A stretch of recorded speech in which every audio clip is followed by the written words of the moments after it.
ছেলে তুমি এমন করো কেন? এ রিপন, কি হয়েছে? তাড়াতাড়ি হেনে আয়। কি হয়েছে? ছাগল জানি কিবা করতেছে, তাড়াতাড়ি ডাক্তার ডেকে নিয়ে আয়। আচ্ছা ঠিক আছে।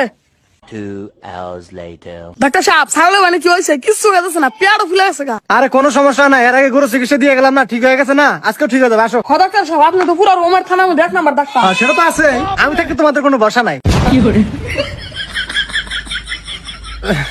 আরে আমি থাকতে তোমাদের কোনো চিন্তাই নাই, বোকা ছেলে বোঝেন। আসো দেখি আপা, আপনি একটু ওই পাশে যান। আপা ছাগলের পেটটা একদম ফুলে গেছে, নিচের বিচিটা চেক করতে হবে। ওই পাশে যান। এই ছেলে এই পাশে বসে ধরো। এই ছেলে তুমি এমন করো কেন?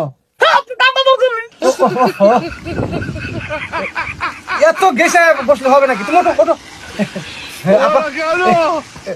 এই ডাক্তার সাহেব, আপনি কানা নাকি? আরে আপা, এটার ওটা তো সমানই, মানে বুঝতে পারি নাই, মানে ধরে ফেলছি।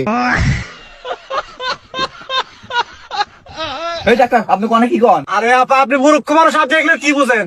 ছাগল ধরেন, ধরেন। এই ছেলে এদিকে আসো, ধরো ছাগল, ধরো ছাগল ধরো। আপা এদিকে তাকান, এগুলো ওষুধ খিলালে মাংসটা অনেক বৃদ্ধি পাবে, ঠিক আছে? হ্যাঁ ডাক্তার, আপনি কার বাসা থাকবেন?